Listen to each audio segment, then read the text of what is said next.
We've got moves. Welcome to Fantasy Baseball today on Tuesday, December 15th. Frank Stanfield and Scott White here. And last week we had a big Lance Lynn trade to kick off winter meetings.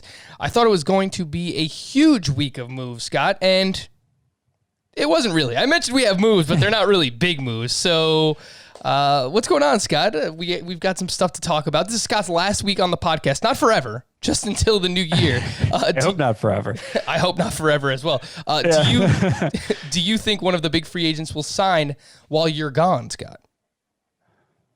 I mean, depends what you're calling a big free agent. It's been pretty quiet through Christmas the past couple of off seasons, and early indications are, I know some of the national beat writers are talking about how it's going to be a slow moving off season again. So I don't know. Maybe one will sign, but I doubt we'll see a whole slew of signings while I'm gone. I am fully ready for it. I am 100% ready for everyone to sign while Scott's out. I'm doing emergency podcasts left and right. Scott's on staycation, lounging on the couch, looking at his beautiful Christmas tree, and I'm just here, just slaving away, having fun, talking about fantasy baseball. Today on the show, we will talk about some of these lesser moves. James McCann signed. It's something. We'll talk about it. We have a bit of a keeper extravaganza. Scott has his top 50 keepers coming out for 2021, coming out soon on CBSSports.com. So we'll give you a little sneak peek on that. We'll talk about some of the players listed there in the ranks. I watched a popular Christmas movie this past weekend. Has Scott seen it? We're going to have to find out. And we do have your mailbag questions, which are mainly keeper and dynasty related. But let's start off with James McCann. Scott, he signed with the Mets 4 years, $40 million. They opt to go with McCann rather than sign JT Realmuto because I think they want to make other moves, whether it's Trevor Bauer or George Springer or Francisco Lindor. That remains to be seen for the Mets. But simple question, is James McCann a top 10 catcher for fantasy? Yes, he is. I had him in my top 10 already in anticipation of him signing to be a starter. And now, I mean, with this contract, I mean, this is a nice contract for somebody coming where James McCann was coming from. He was an all-star in 2019 for the White Sox as their starter, but in a way that I think people were pretty suspicious of. And I mean, the White Sox themselves, they went out and signed Yasmani Grandal that offseason. But they were still able to find enough at-bats for McCann this year by playing Grandal at first base a lot, actually, to give him enough at-bats to kind of validate that all-star performance of 2019 and actually improve upon it. I mean, the OPS jumped by like 100 points, and he did it with a lower BABIP. So still a high BABIP overall, but he's a good line drive hitter. So the expected stats on StatCast still say James McCann overachieved, but it's one of those situations where I don't know that the expected stats are the first place I look with him. James McCann has consistently had a very high line drive rate, and that's usually a good predictor of batting average. So among catchers, trying to pull open the rankings here, I have... that's not what I thought I was opening. I think I have him ninth. I have him ninth, and that's where I'm going to leave him. Top 10 catcher. I mean, obviously catcher, not the deepest position, but he's one of the more trustworthy guys there, I feel like.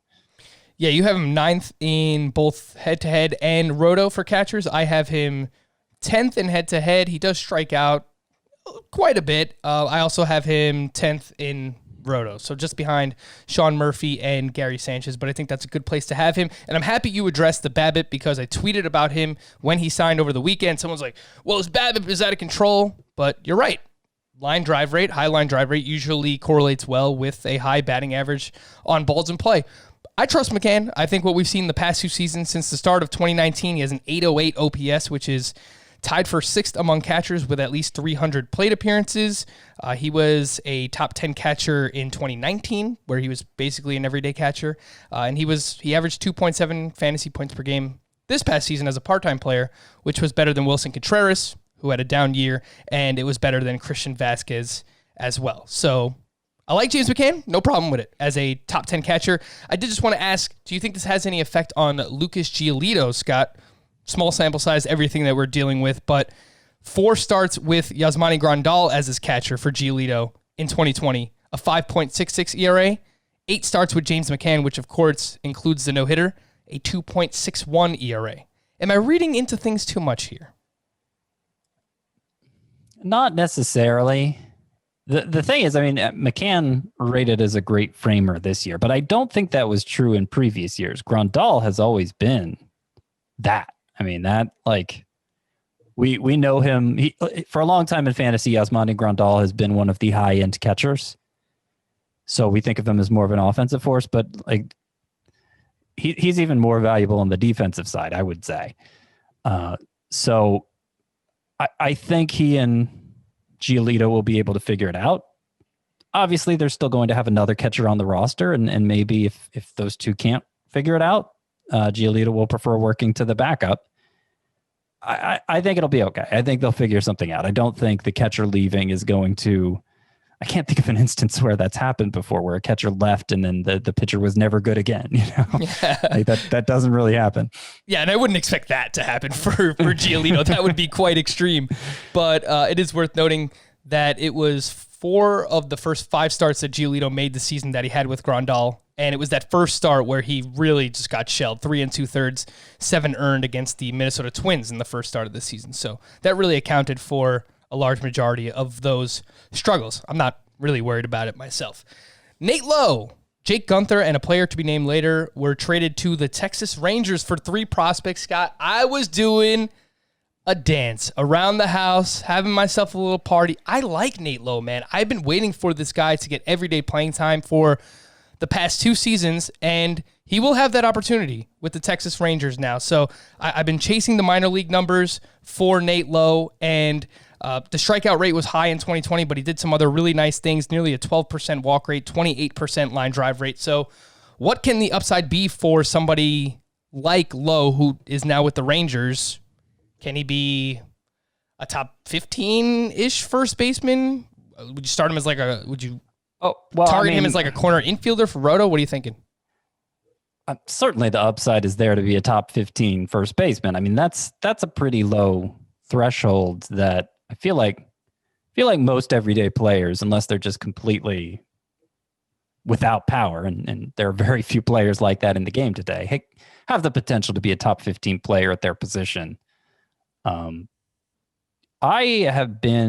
whole fantasy baseball world has been pretty excited about Nate Lowe for a while now, and he just kept getting passed over by the Rays. Obviously won with the Rangers. They had a terrible lineup last year. They really need him. And, my favorite thing about him in the minors was the plate discipline, actually. So I understand it hasn't translated well to the majors. He was striking out a third of the time, very limited samples, obviously.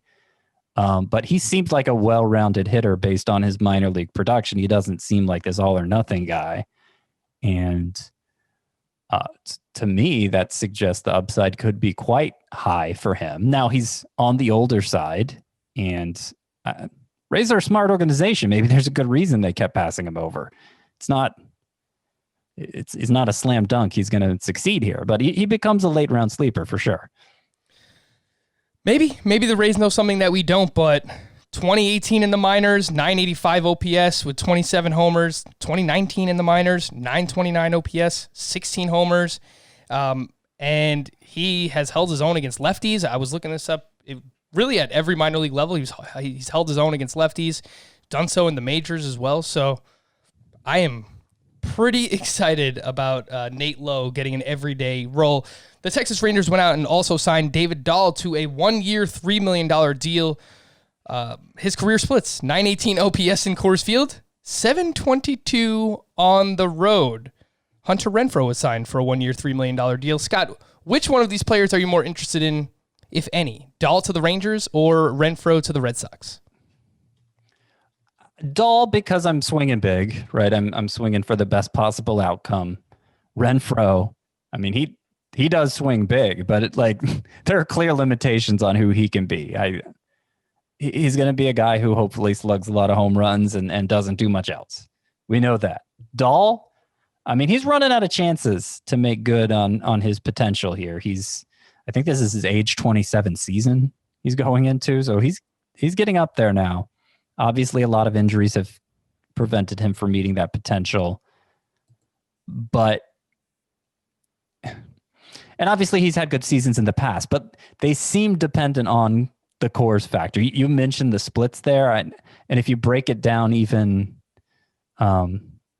smaller than that, if you chop it up even more, like the play discipline's been pretty bad for David Dahl, and it's not like he's been great about elevating the ball either.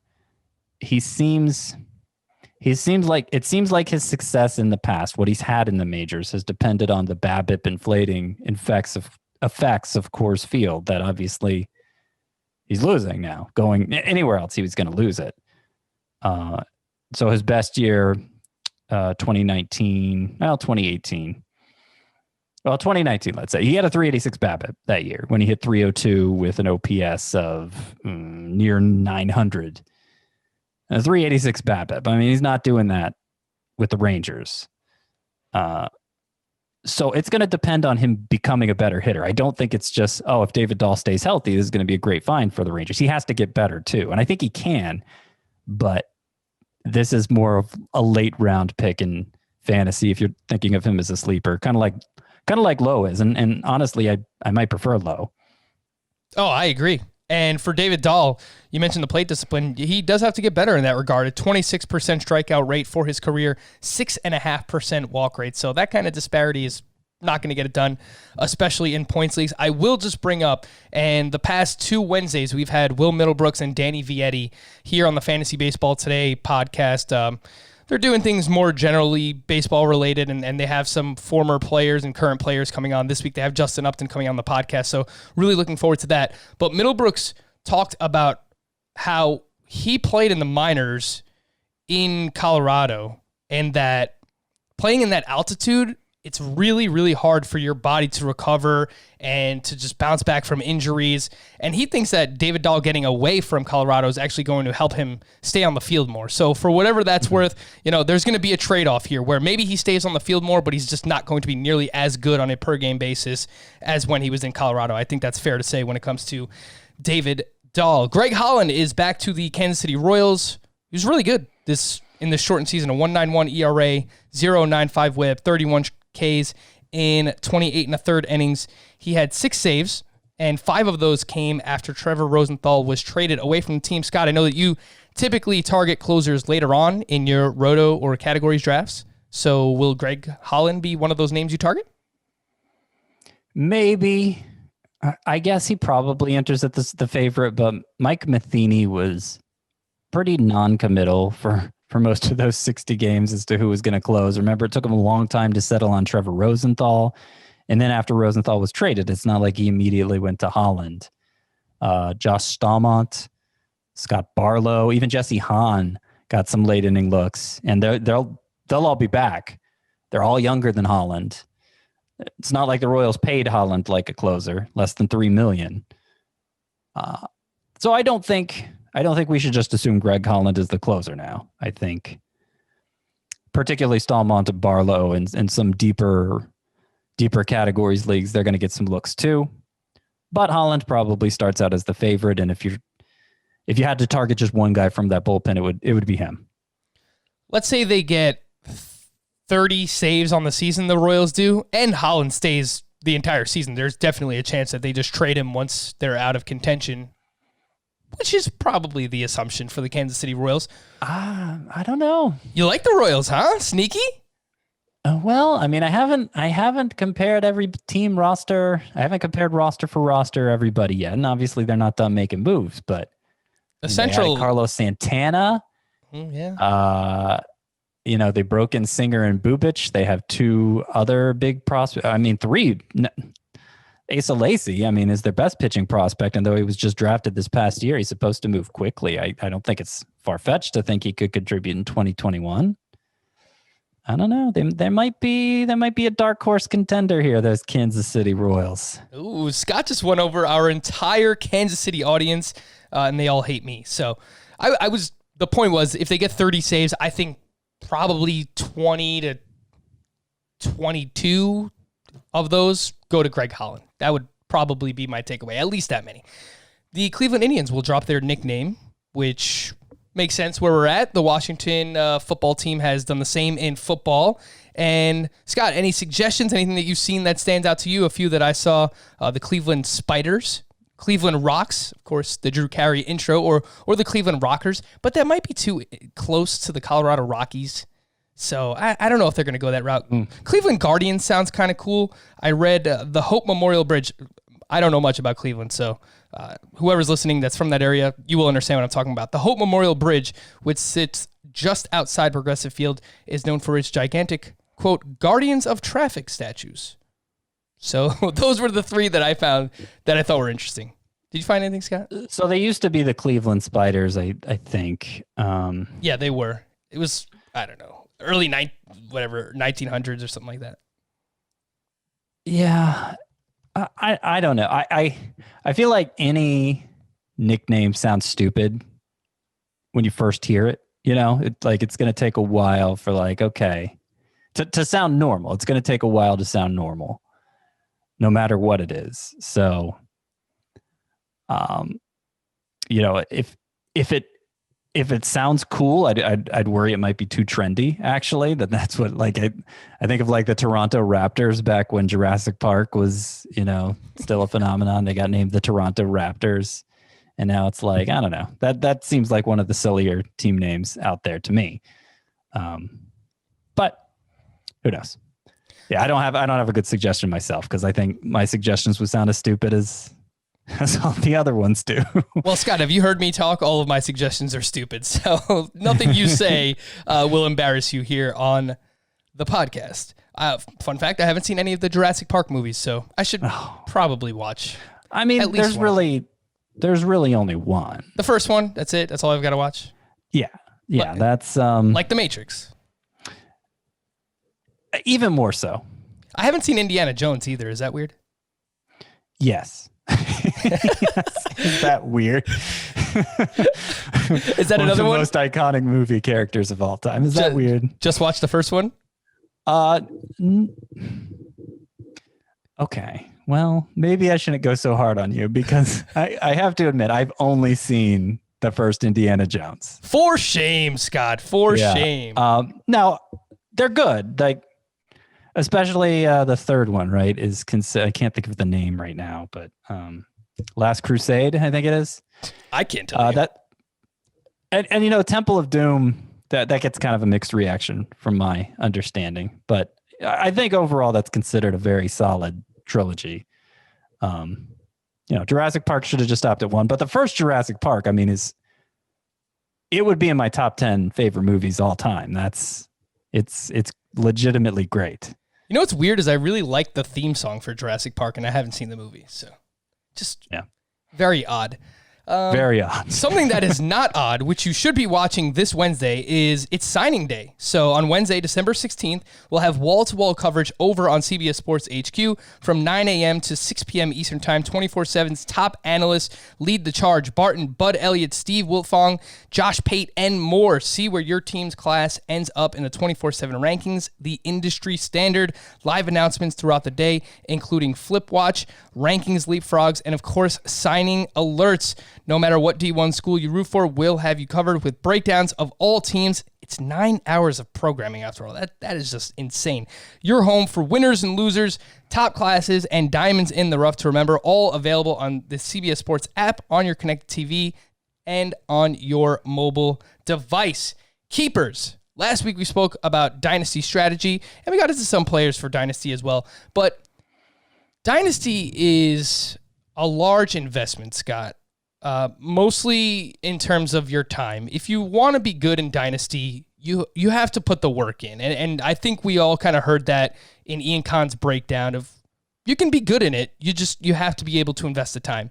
If you don't have that type of time, then a keeper league might make more sense for you rather than a Dynasty league. And if you've never played in a keeper league before, it's pretty simple. It starts out off as a redraft league, and then the following year, after the first season of your keeper league, you get to keep however many players, however many you agree upon, 2, 3, 4, 5, whatever it might be. Some people keep up to 10, whatever it is. But like in my home league, for example, head-to-head points, 12 teams, we play with 4 keepers. And every year you keep a player, they move up one round from where they were drafted the year before. So part of the rankings that you're putting together, Scott, are basically players that were drafted late in 2020 that are going to have much higher value entering 2021. So I guess just tell the people a little bit more about your process for that. Yeah, the top 50 keepers I put together. It was an idea suggested a long time ago, several years ago. And I struggled with the concept of a top 50 keepers list because, I think of a keepers league kind of like you described. You keep just a handful of players. There's a lot of turnover still.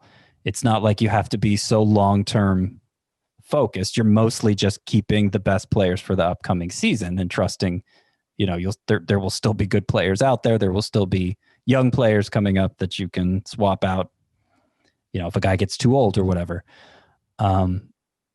So how am I going to distinguish these keeper rankings from like regular redraft rankings? Because I feel like, most leagues where you keep 4 or 5 players, you just keep the best players. It's not that complicated.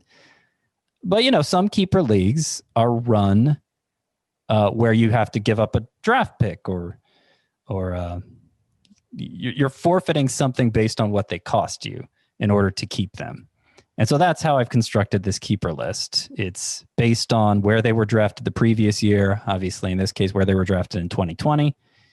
And, it's a list for those leagues where that determines whether or not they're worth keeping.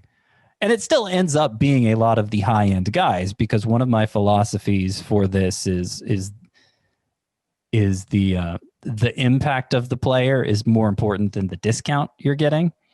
So, like, basically all the first rounders, whether or not they were drafted in the first round last year, are going to be in my top 50 because the impact for them is so great. Most of the second rounders are going to be too. You might get a slight discount for keeping some of them, but some of them not. And even somebody like Alex Bregman, who is getting drafted later in 2021 than he was in 2020, I mean, you're still talking about a first-round caliber player there that I would be reluctant to forfeit in a keeper league. So somebody like that would still be on there too. But then you get ones that are mostly on there for the discount, like a Luke Voight, for instance, who was drafted in the round 16 to 18 range this past year. And now he's, looking more like a 5th round type. And that's a big discount. Not many people made this list who are only like an 8th or 9th rounder, even if they were undrafted last year and they're going in like the 8th or 9th round. It doesn't mean they're a bad keeper. It just means there are 50 better ones. And, I had to make some difficult cuts. So I got it narrowed down to 50 in time for this podcast. I started out with a list of like 75, I think. And then there were 6 at the end that were very difficult to cut. The last 2 cuts, I'll go ahead and tell you, were Ian Anderson and Sixto Sanchez, who are kind of in that 8-9 round range now after being undrafted last year. So they're kind of exactly who I'm referring to. They just don't quite have the high-end outcome, at least the expectation of a high-end outcome, to justify putting in my top 50.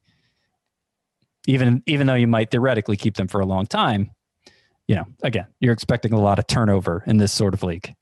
So let's talk a little bit more about Luke Voight. You brought him up, and he was great in 2020, 277 batting average, 22 homers, 41 runs, and 52 RBI. He was the 3rd best first baseman in Roto. He averaged 3.9 fantasy points per game. That was 4th best among first basemen on a per game basis. He was great. The only question that we really have, Scott, is regarding the injuries. In 2019, he dealt with a core injury. This past season, towards the end of the year and in the postseason, he dealt with this plantar fasciitis, which they refer to as foot stuff towards the end of the season. And we were kind of laughing about that. Like, what? Foot stuff? What does that mean? But apparently he's had platelet-rich plasma injections and doesn't expect it to be an issue in 2021. So what we'll do for each of these keepers, Scott, is I'll just ask you a buy or sell question for Voight. Is he a top 5 first baseman for you heading into 2021? He is a top 5 first baseman for me. 5th. He's my number 5 first baseman. Counting DJ LeMahieu at that position. So yes, he is. But the difficult thing about assessing Luke Voight is I'm pretty confident he's good. For 2+ years now, he's been good. 2 years and like a month and a half. He spent with the Yankees in 2018 and broke out very loudly. But he hasn't always been good in the same way year after year. This past year, he was a massive power hitter. That was the main way he stood out. Also made a lot more contact than he ever had before, but sacrificed some walks. In 2019, before he had the core muscle injury that kind of wrecked his season, he wasn't putting up huge power numbers. He was putting up decent power numbers, but what really stood out was the on-base percentage. He was getting on base so much. So I'm not sure exactly what like the prototype Luke Voight season looks like, but I feel pretty confident he's going to be good, and certainly a discount as extreme as this, more than 10 rounds for a high-end bat. Like, I'm actually not thrilled to take Luke Voight in redraft leagues because I feel like there's a lot of upside for first baseman behind him, but you're factoring in a discount here as a keeper, and that makes him an excellent keeper. Speaking of redraft, Scott, are you surprised that his ADP is now sliding behind Vladimir Guerrero Jr. and Pete Alonso? Yes. Yeah, that's been a recent change that I noticed in ADP since the start of December. He's dropped behind those guys over at the NFBC. Although we should know we're just looking at NFBC right now, right? And NFBC draft results sell out hard for upside. So, I mean, Guerrero, we talk about the upside all the time. First round upside. When is he going to show it? Who knows? But the upside is there. And then Alonso had a 53 homer season, which Voight has never done. So I guess I get it from that perspective. I don't think it's going to be true across the board once we get ADP results for these other sites. Dinelson Lambette was dealing with an injury of his own, similar to Luke Voight. Not the same injury, obviously. He was great this past season. I mean, everyone who drafted him as a potential breakout probably couldn't have even imagined a season this good for him. 2.09 ERA, 0.86 whip, 12.1 K per nine. And what I really liked was in 9 of 12 Lambette starts, 2 walks or less. We're not used to control like that out of Dinelson Lambette. The problem is he ended the season with biceps tightness. He had Tommy John surgery back in 2018. I saw an update, actually, which came out earlier today. We're recording this Monday, December 14th. You'll hear it on Tuesday. But there was an update that said his throwing program remains on schedule. He's so far avoided surgery, and his PRP treatment appears to be having the desired effect. So we'll see. Buy or sell, Scott, Dinelson Lambette as an SP2 in 2021. The upside is certainly there. I thought I was going to really love Dinelson Lambette heading into the new season. I mean, I rank him 18th, so I guess I have him as an SP2 technically, but I'm scared of him. I'm scared of even that language is not totally reassuring to me. He's so far avoided surgery. The PRP injections seem to be having the desired effect. Like, of course, they're going to be painting a rosy picture. If they weren't, he'd already be going in for surgery, right? Like, it just seems like he's beating the odds. And maybe that's not fair, but like if there's a single pitcher right now who isn't already going in for surgery, hasn't already gone in for surgery, who I would worry is destined for it, he'd be the one, I think. Is there anyone else who has that same level of concern? So, I mean, he's in my top 50 keepers too, because you're talking about a guy who went in the 12th round on average last year, and now he's between like round 4, round 6 range, which is fair. And I think it's too big. Like, you can't let your fears about injury scare you away from that kind of value pick, because maybe he will be fine. But he'll be lower on the top 50 keepers list than I think the discount at face value would suggest. Give me a scenario in redraft where you would wind up with Lambette, Scott, or is he just on the do not draft list? Would you have to have, say, 2 of your top 10 pitchers to feel comfortable taking him as your SP3, or like what would you need to be able to take him? I would take him as my number 3, but it would probably mean he fell. I rank him ahead of Tyler Glasnow and Steven Strasburg, who have injury Burns. concerns of their own, obviously. Yeah, so I mean, they're my rankings, so I assume I would actually take him ahead of those guys. But it's a problem for me personally if he actually ends up being my SP2. I would rather have him as my SP3, and by the time, it's very likely he's already gone before I'm drafting my SP3. So I don't think I'm going to end up with much of Dinelson Lambette.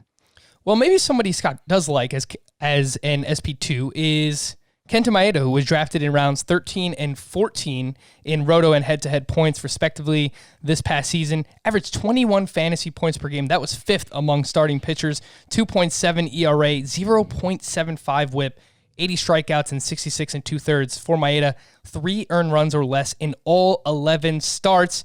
He only threw more than 94 pitches in just one start, and that was a start where he had a no-hitter going all the way into the 9th inning. Scott, buy or sell Kenta Mayeda as a top 50 pick this season. So basically, in a 12-team league, you have to take him within the first 4 rounds. I buy it. I have him ranked that way. I have him, even in 5x5 leagues, I have him 35th. I mean, I buy what he did. And I mean, he was just amazing by any measurement. In terms of missing bats, in terms of how good his control was. Like, he was just, he was a better ground ball pitcher than he'd ever been before. Like, he did everything right. I think his xFIP, what was his xFIP? Was it like the second best among qualifiers or something? Just going top of mind there, but it was really good. It was really good. And yeah, the thing about keeping him is he's going into his age 33 season, and obviously he doesn't have a long track record of dominating to this extent. It always looked like he should be better than he was with the Dodgers, and they kind of manipulated his innings. He had the 3rd best xFIP among qualifiers, behind just, of course, Bieber and DeGrom. Of course, the Dodgers played games with his workload, and the Twins less so. He was going 6 innings so frequently. Like, I feel like if he had to labor more, they would have let him labor more, but he just didn't have to because he was giving them the length without having to throw many pitches. So I don't even worry so much about the low pitch counts there for Mayeda. And I think it's a good example of, if you're talking about a league where you're just keeping a handful of players as opposed to half your roster, don't worry about the age. I mean, this is a top 12 pitcher, and I'd be thrilled to have him at any kind of discount. It turns out it's probably going to be at least 5 rounds.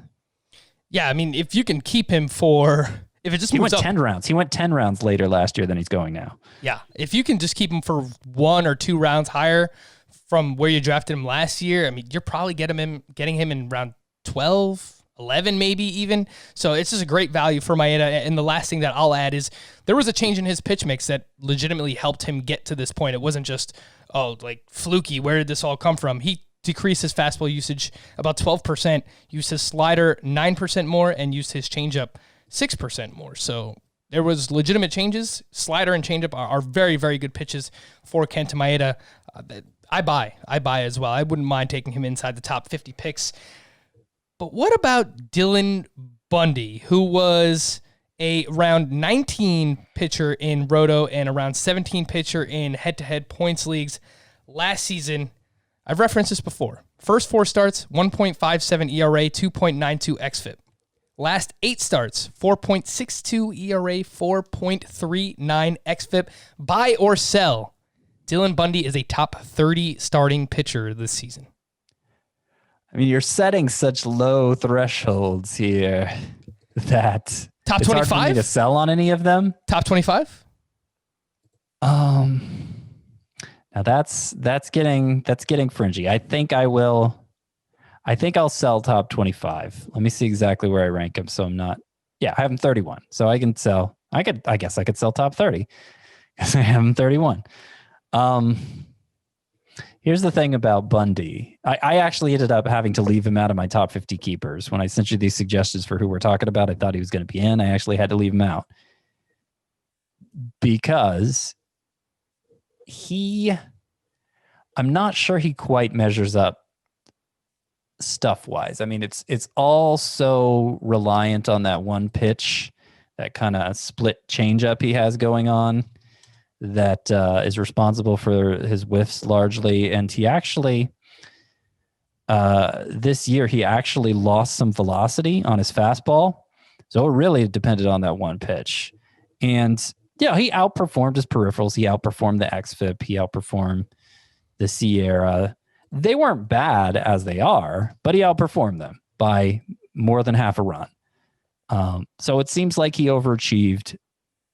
xERA, for what it's worth, was actually better than his ERA. That was really low, but I don't trust that one as much as xFIP anyway. Just worth pointing out.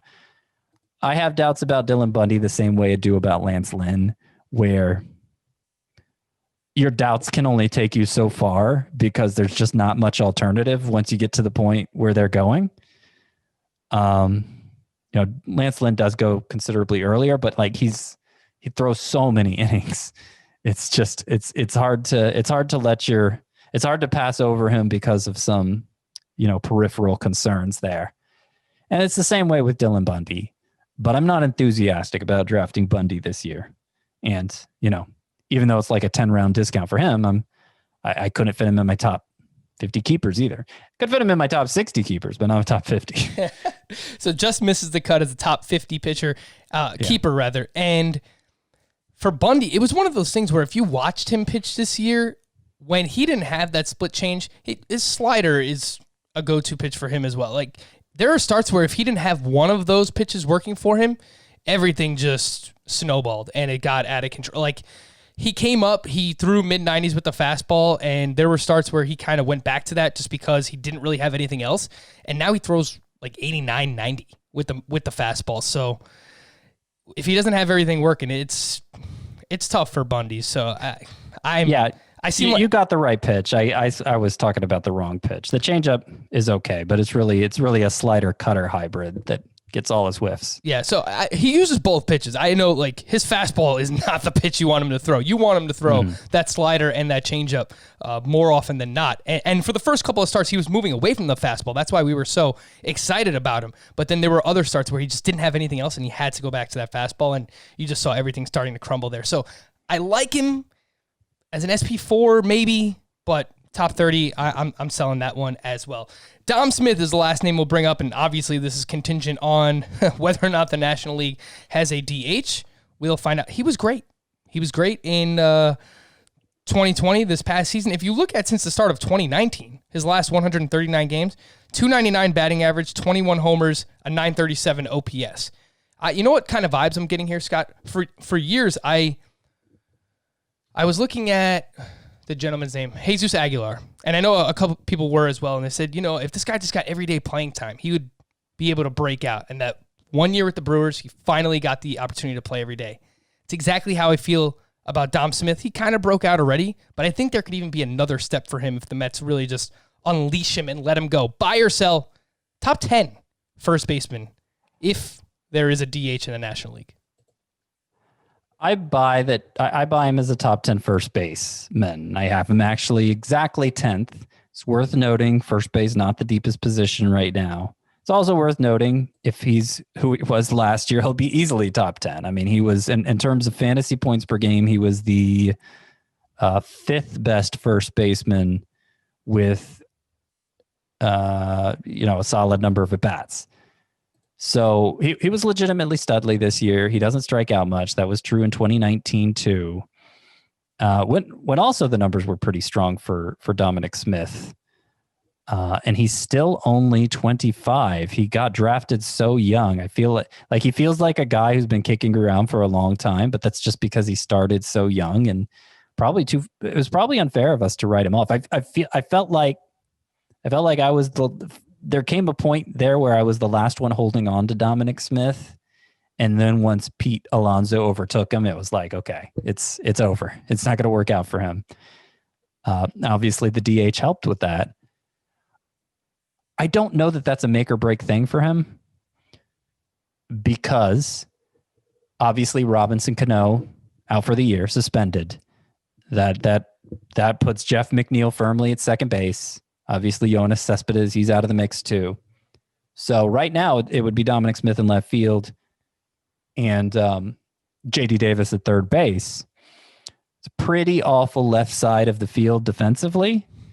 And so maybe the Mets wouldn't feel comfortable with it, but there's so much offense they can get from those two that like it's going to be hard to keep either one out of the lineup. And they're not keeping Pete Alonso out of the lineup. So they may just accept it. I don't know. But I don't think Smith's fantasy value totally depends on DH staying in NL. It would help. I don't think it could hurt for Dom Smith. He's actually younger than Pete Alonso. I don't know that people realize that, and you mentioned how young he is. I love lefties, especially younger lefties that can also hit lefties. So we don't have to worry about sitting and platoon situations.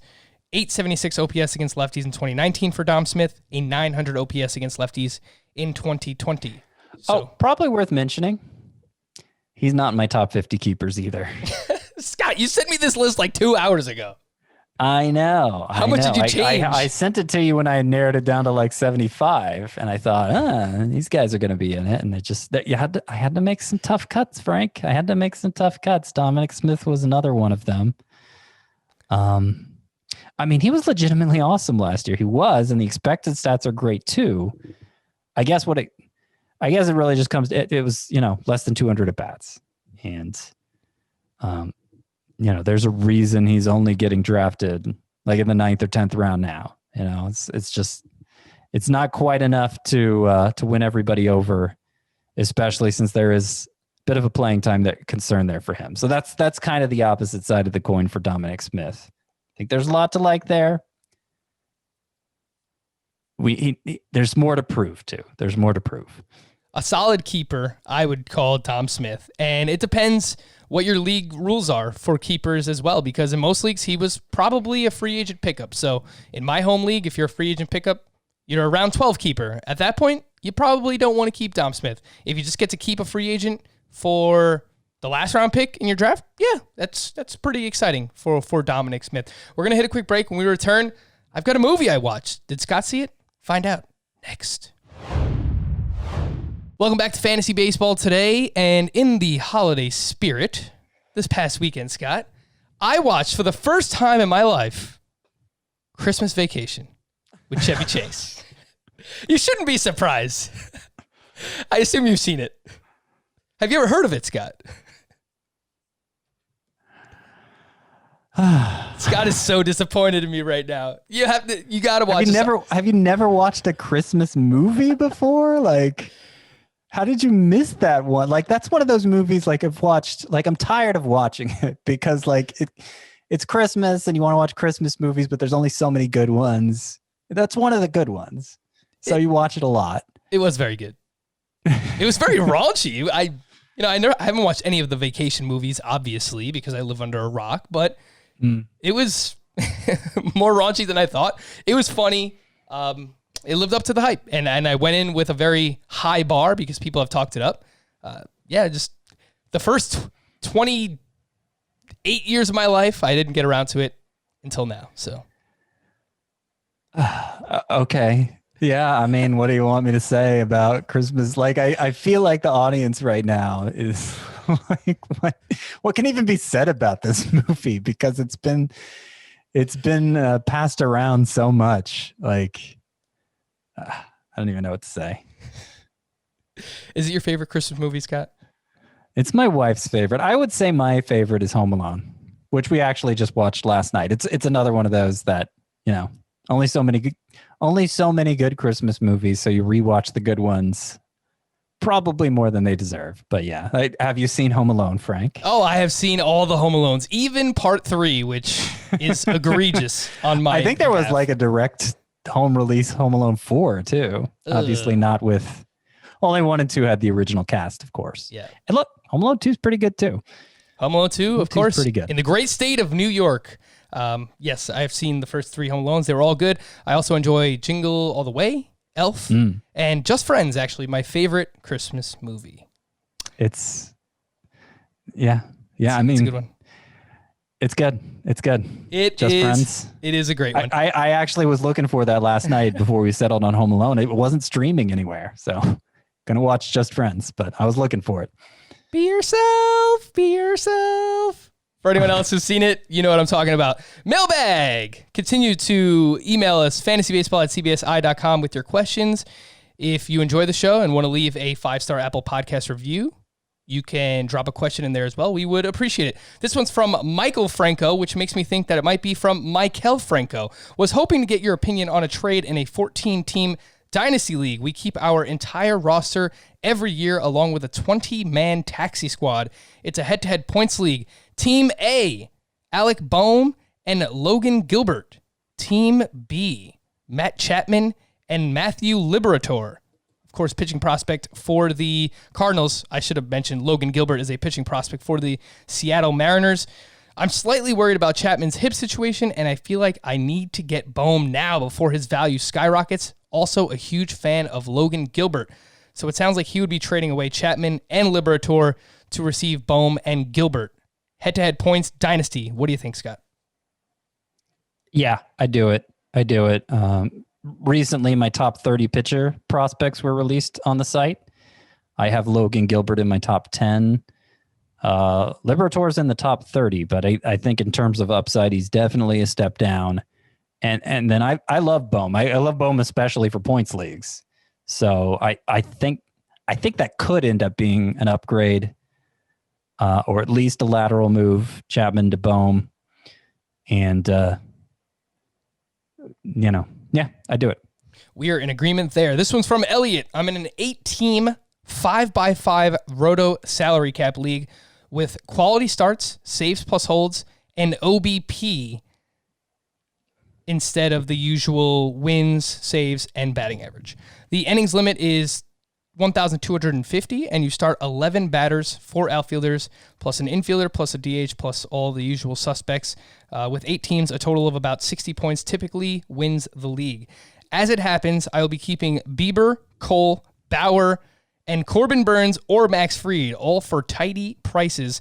I have this crazy notion to go out and draft Jacob deGrom for probably about $40 to $45 and nearly guarantee myself 35 points in pitching, even if I spend $1 on my RPs, which you can do because this is a saves plus holds league, so there are going to be a lot of relievers available, and play the waiver wire, so on and so forth. Am I getting too greedy with starting pitching? I think I might know the answer from Scott. I don't think you can get too greedy with starting pitching. I mean, if it's a league where trades happen, like they're going to fetch the most on the trade market of anybody. Maybe not in a 5x5 league. Maybe not base stealers who are actually worth their salt.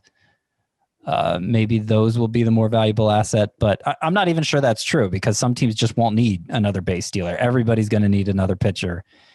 And you may end up being the one who needs another pitcher. 2 of these guys get hurt early on. You'll be glad you have that extra arm, particularly in an 8-team league. I mean, like there are just so many redundancies at all the hitter positions. And you run out of those redundancies faster at pitcher among the high-end arms. So yeah, I think that's a good, I endorse this plan. This one's from Keenan, Keeper League, where you keep 3 head-to-head categories. Trade Paul Goldschmidt and Kyle Lewis for Kyle Tucker. Am I overvaluing Tucker? I would then slot Dom Smith to first base to replace Goldie. Trade Goldie and Kyle Lewis for Kyle Tucker, Scott. Keep 3. Yeah.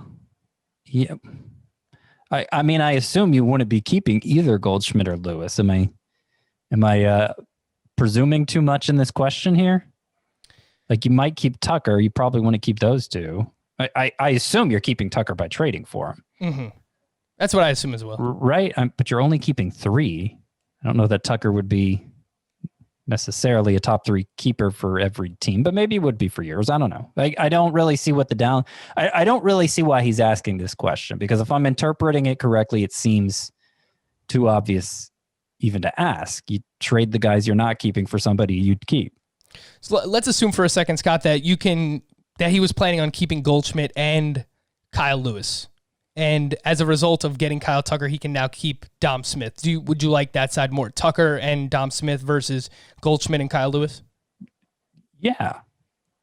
Okay. Yeah. I mean, straight up, I'd probably keep Dom Smith. I know I'd keep him over Lewis. I might keep him over Goldschmidt too. Okay. So cool. yeah, that's easy. Yeah. This one's from Jordan. 12-team head-to-head categories.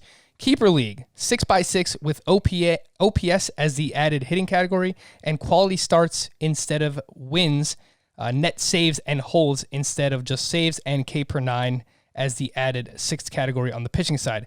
Choose 7 keepers from the following. I went ahead and chose 5 that I thought were the most obvious ones, which included Trevor Story, Trevor Bauer, Aaron Nola, Yordan Alvarez, and Adalberto Mondesi. I chose those 5. So choose 2 more out of these names, Scott. Anthony Rizzo, Kyle Lewis, Nick Castellanos, Randy Arozarena, Alec Boehm, Mike Yastrzemski, Austin Meadows, Dylan Bundy, Edwin Diaz, Raisel Iglesias. 2 of those. I keep Bundy and Rizzo. I think you need the arm for sure because you only have Bauer and Nola, and I suspect with this many keepers, 7 keepers, most of the pitchers of that ilk are going to be kept. So you got to lock up Bundy, and then really it's just a close call between Rizzo and Castellanos for me for that second spot. I rank Rizzo a little bit ahead. First base is going to be harder to fill. Castellanos might be the higher upside play, so I wouldn't mind you doing that, but I'd go Rizzo. I wasn't off base by including Adalberto Mondesi as one of the keepers, right? Even with OPS as a category? I mean, he's going to single-handedly win you stolen bases probably. So no, that's right. Okay. And Arozarena wasn't close to Castellanos or Rizzo. He's third. If I'm ranking all of these by their keeper prospects, he'd be third.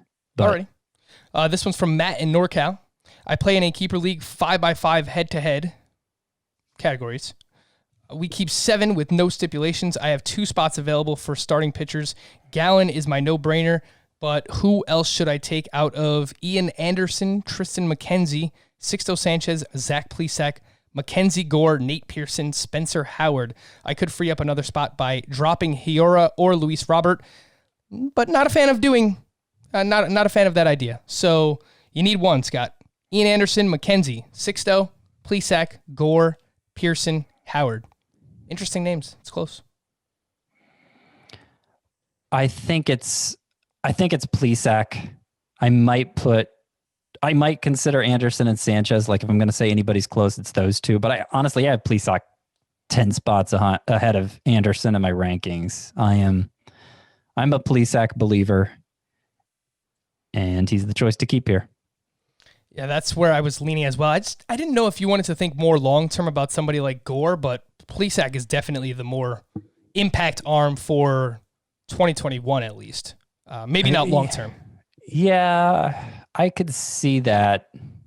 I mean, I do have Mackenzie Gore among my top 50 keepers, and I have Plesac, of course. Anderson and Sanchez, as I mentioned, just missed. 7 keepers. You're kind of getting borderline there, where the amount of turnover, it might be limited enough that you do have to think a little more long-term, but it's right on the fringe of that, I think. And Plesac, obviously, at an early stage of his career, I think I'd just go with Plesac. This one's from Morgan Day. NL Only League, Roto, salary cap, $260 budget. Grade the trade. I gave up Kershaw for $23, Max Fried, $15, Garrett Hampson, $13. I received Luis Patino for $11, Brandon Woodruff for $6, Austin Slater for $6, Chris Taylor for $3, and minor leaguer Marco Luciano. Plus, I shed $25 that I can use to extend Fernando Tatis. NL Only, grade the trade. This seems like somebody who's rebuilding here, Scott. Or retooling, rather. Yeah, I mean, I don't think... What is Hampson worth, really?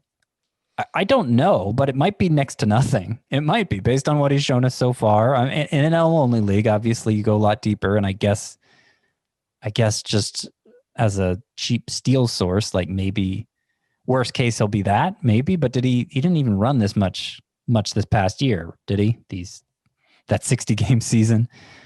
So, Kershaw to Woodruff, you're getting Woodruff at a much lower dollar amount, and that's basically for 2021 returns, that's about equal. in terms of what they're going to provide. You're losing Freed, but getting some offense there, and Taylor, getting Luciano could be a great keeper long term, and then it's helping you lock up Tatis.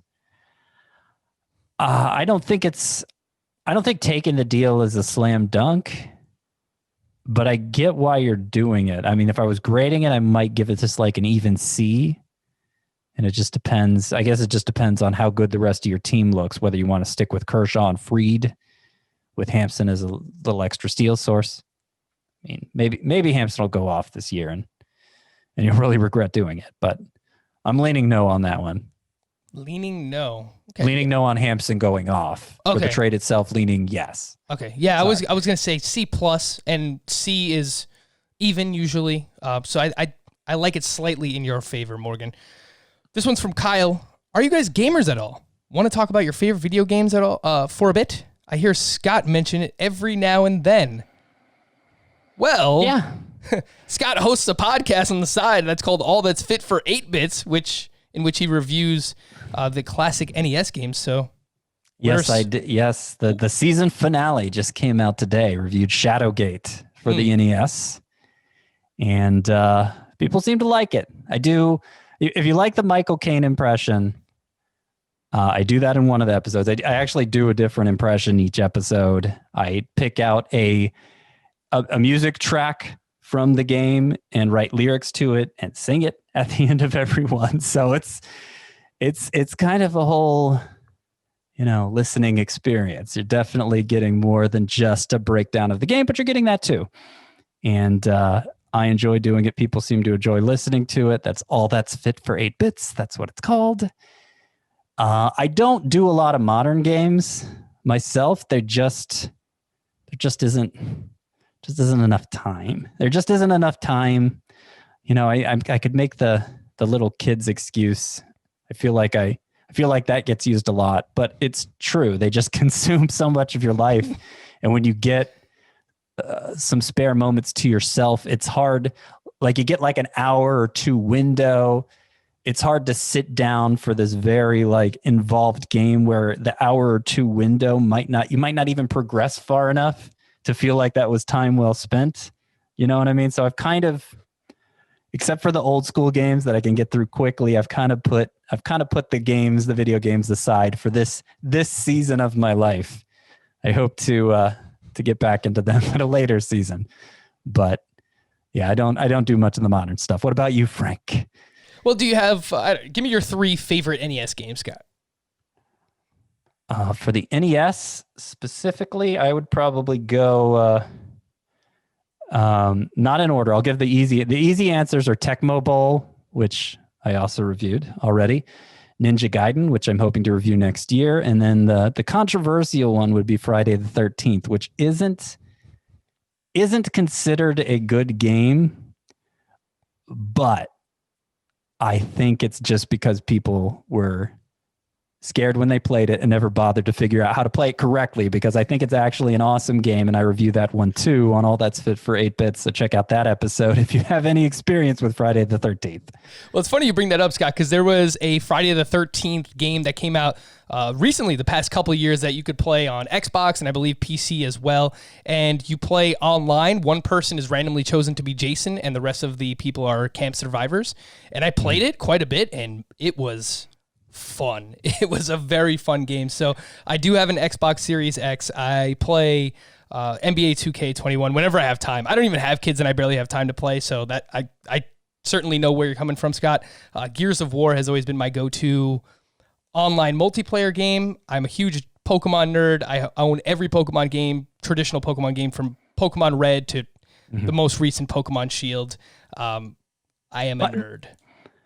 For what it's worth, my favorite game of all time is Suikoden 2, which was an RPG for the PlayStation 1. And it's just an excellent game. That whole series, Suikoden, it didn't get the attention it deserved, but it's very strong overall. Did you ever play Legend of Dragoon, Scott? I did, yeah. That was an awesome game too. Played it 2 or 3 times. Yeah.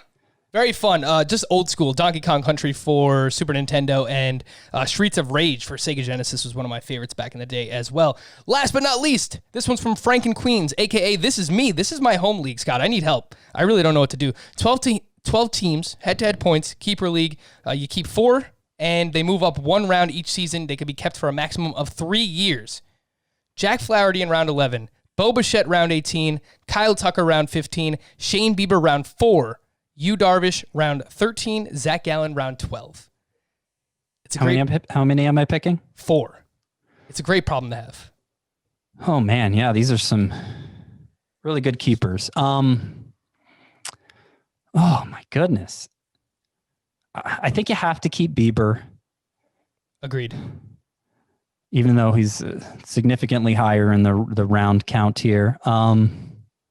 Head-to-head points. Okay, head-to-head points I think makes it easier. I think you can leave out Kyle Tucker in head-to-head points because you don't need to stress over steals. Agreed. So Shane Bieber, I'm going to say Shane Bieber, Zach Gallen, Jack Flaherty, and Bo Bichette. We'll leave the old guy Yu Darvish out, even though as round 13 is a starting point, that's a good price too. He's just, you're kind of thinking 3 years down the road here, and those other pitchers are close enough for the here and now.